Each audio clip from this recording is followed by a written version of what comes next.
Welcome to my latest and most up-to-date jumper guide.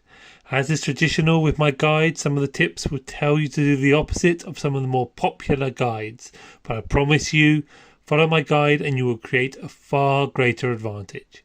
This guide is cut into 5 sections, being number 1, the pre-jump, or what I like to call nesting.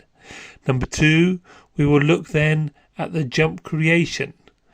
Number 3, we will look at maximising the jump rewards, whether solo or part of a larger group. Number 4, when to jump and the first day of the New Kingdom objectives. Number 5, correcting your jump landing to win KVK and to maximise your jumper advantage. Section 1, the pre-jump. 3 days before you plan to start your jumper, you should create a fort buddy, or for the pros, multiple fort buddies. Fort buddies are always Civilization Britain. A fort buddy is created on the second day of a new kingdom during the Lohar event. A fort buddy will use its beginner's teleport, so do not go above City Hall 7. You must then clear all action points onto barbarians to get as many Lohar necklaces as possible. Use Archerwoman and Boudica to do this. For speed, you can kill level 1, 2 and 3 barbarians, it doesn't matter. The Boudica on this account is important as it will be your rally leader while you create a jumper. With this in mind, you'll need the castle built and upgraded also. This is a burner account, so use your gems freely, whether to buy books for the castle or the 10k XP to boost Boudica from the VIP shop. 3 days work, I hear you say, what's the point?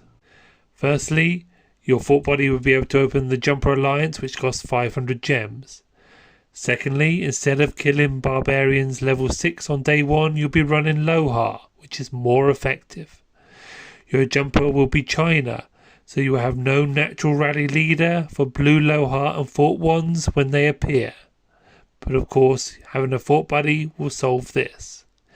If you're part of a group or project, you will come bearing gifts. It will make you look more skilled and useful because many do not do this.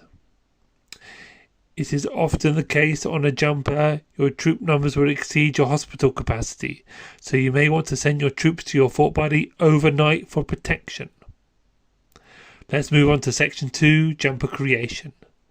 Civilization China. This is a jumper guide, so not going to break down why, but trust me on this one.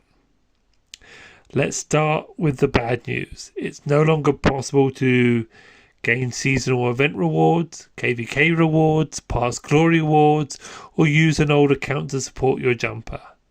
It is still possible to make an account in a kingdom where the fog has been cleared. But it's a very bad idea, and if you're part of a jump project asking you to do this, they're trying to restrict your ability to leave the target kingdom, which in my opinion is a red flag. Okay, back to jumper creation. So, when?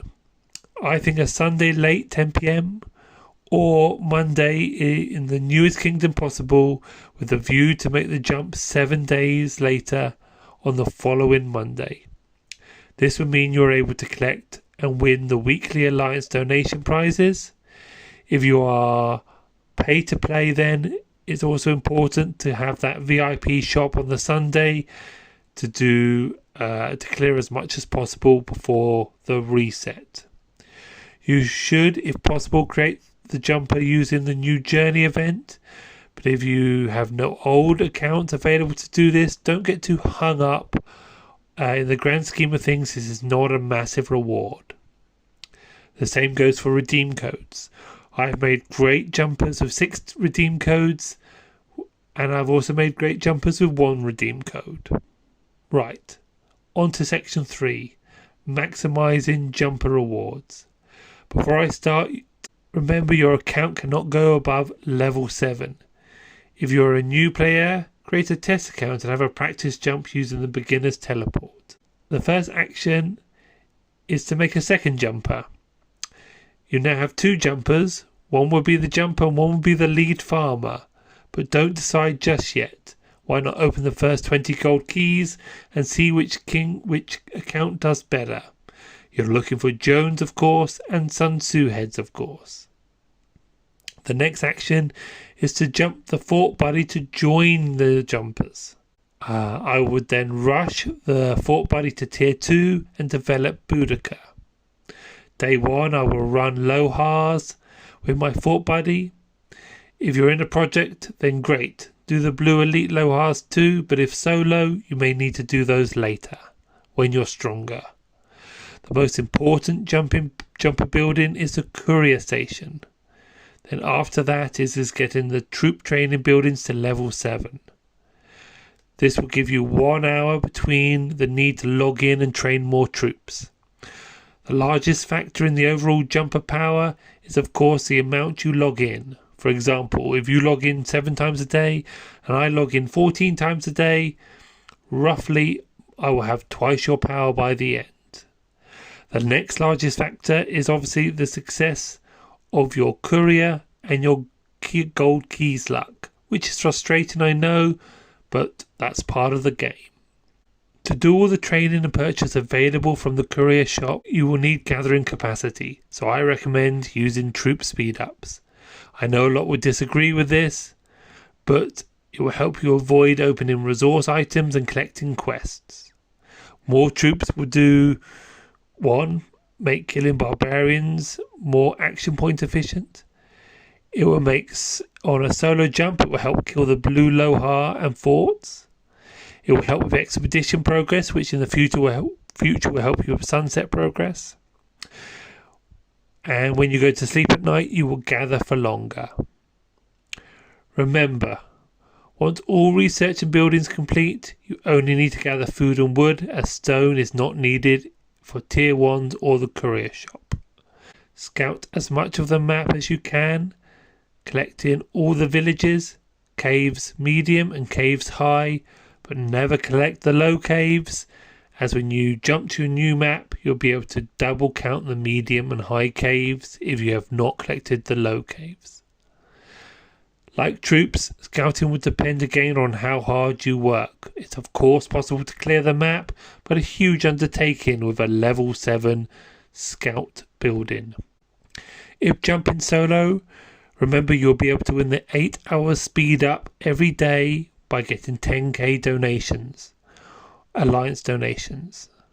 Also remember you'll be able to win the weekly, which is 2 times 24 hours if you get 50k donations throughout the week, which is easily possible. If part of a group, these prizes are still available, but of course you'll need to score high. The only event tips you need apart from maximizing Lohar is to not collect the Rise of Kingdom event chest, as it becomes available again in the new Jump Kingdom or Destination Kingdom. The Gloria Battle event is no longer refreshes like it used to, making the Hidden Lotus impossible for a free-to-play jumper. But of course, 350k or even 600k is possible. The next 3 tips are for the professionals. Number 1, it is possible but time-consuming to progress the achievements as a jumper, but requires some creative thinking. For example, your Fort Buddy attacking you with just 1 troop and different commanders.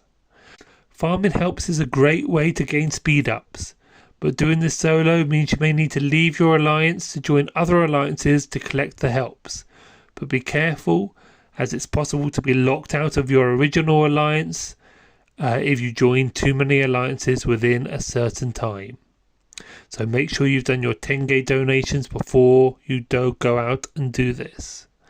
Number 3, the Sanctum rewards will happen while you're jumping, but keep in mind the Solo Weekly League donation prize of 2 times 24 hours is worth far more than 500 gems and some 5-minute speed ups.